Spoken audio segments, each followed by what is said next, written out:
Hello, hello, hello all. Today is resume writing day for you.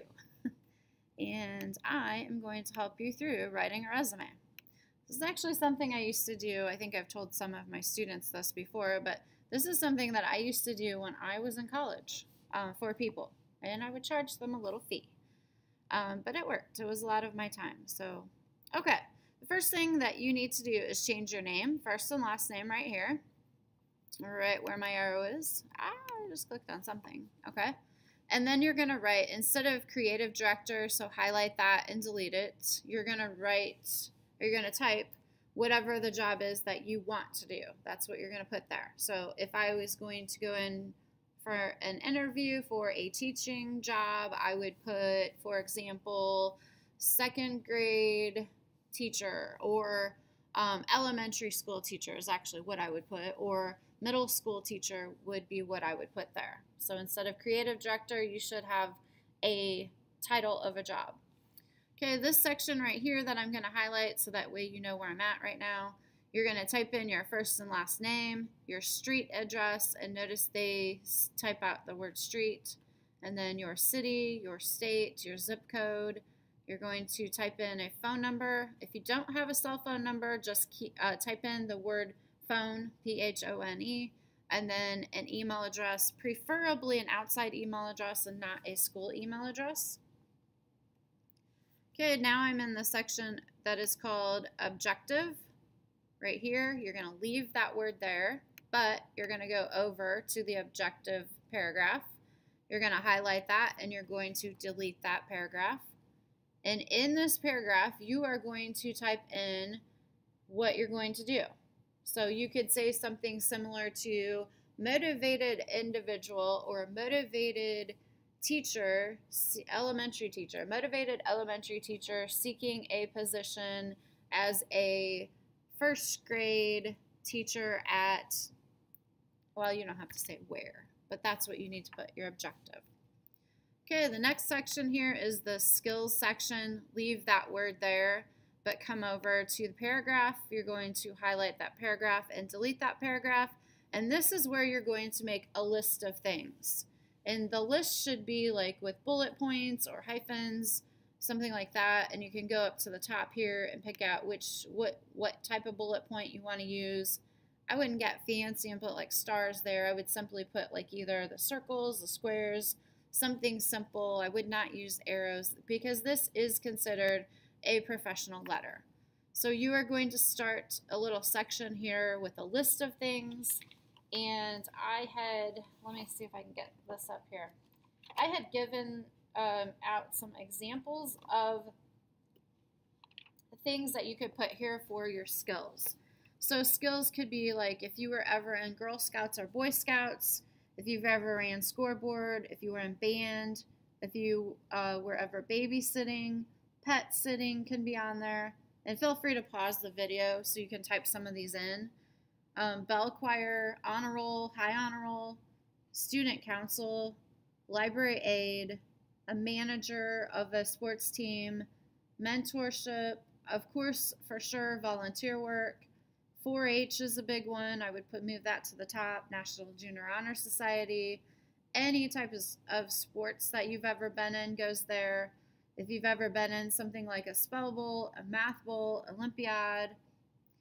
Some of the systems that I know our school currently has used and does use currently, I would type in the word systems, and then I would write a hyphen there, or type in a hyphen, and then write these systems we have used, and you have used, Google, comma, Chromebook, comma, Apple, comma, Canvas, comma, PowerSchool, comma, and the new one we're using at our school this year is Edmentum.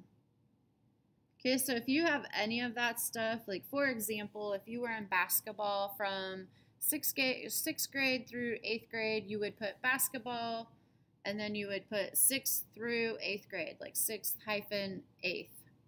And then you would go down, hit enter, do another bullet point, 4-H, 3rd through 12th grade. Okay, so that would be another example. Okay, so if you have any of those, feel free to put those on there. So create your list, push the pause button so you can fill in those. You should have between, I would say, no less than 5. You should have about 8 to 10 on there. And if you're really struggling, ask somebody about that. Like, what are some of the skills that I have? And maybe it's stuff that's outside of the school corporation that I didn't even mention. Okay, this is where you're going to put your experience here. Obviously, if you had or have a job at this point, you would write that down. But since you don't have job experience because of your age, I know who's usually doing this resume for my students, and not many of them have jobs that are paycheck paying jobs. Okay, so you're going to put down the current school year 2021-present, and then you're going to put your high school name, and then you're going to hit enter, and you're going to put 2018-2021, and then you're going to put the middle school, the name of your middle school. And then I suggested in my class 2012-2018, and then their elementary school. I suggested they put that on there. But as you get job experience, you will drop off your elementary and your middle school experience. But for now, we're adding that to this resume because it's part of this grade. Okay, so this current school year would be right now. If you're watching this after the year 2020-2021 school year, then you need to change the dates on that, the years on that, to reflect the year that you're graduating. This resume would be for someone who's graduating in 2025. Okay, and then your education. You're going to put the name of your school here, which is going to be your high school, and then you're going to put the high school's address underneath there. Obviously, if you're at a college, you would put the degree and then like the months and the year that you attended the college and the location. Like maybe you switched states, but it was the same type of college. Okay, so any colleges here. But for now, because none of us that usually are watching this video at this point, none of my students are in college. So we're going to put here the name of your high school, and then you're going to put the address, and you can simply find the address of your high school on a Google search. And then the second line here, you're going to put your middle school address on here. And once again, you can Google search that. Okay, so pause the video if you're going to type that in now, and I'm going to move to the leadership section to keep this video short. Okay, so leadership, leave that there. To the right of this right here, you're going to type in any leadership that you've done in the past. I have an example from my students several years ago. We did this big community project for our school to, it was a recycling project, and we were managing this project to collect caps and lids for benches for all around our school for the community members when they were on the outside sports, so that way they had a place to sit, and we were also recycling at the same time. We involved our entire community with this. We did many posts. We did newspaper articles. We sent it out via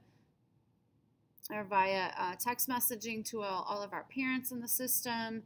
We had people coming in from all over in different communities dropping off caps and lids, and then my students would go out and they would collect all of them. They would weigh them, they would bag them, they would box them.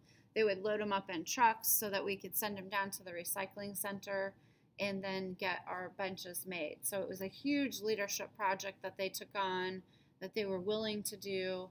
And so, look for something like that, some kind of volunteer work that you're very proud of. That was a big leadership situation for you. If you're ever in student council, that's also a time where you can write down something that you volunteered for student council, like a food campaign that we might have done at school and you were in charge of that or helped out as a leader. Okay, the last section, so I can get this video finished, is the reference section. So you're going to highlight and delete this, and you are going to type in references available upon request. So once you go back and you check all your grammar and all your spelling, and make sure each section is filled out according to what I said on the video.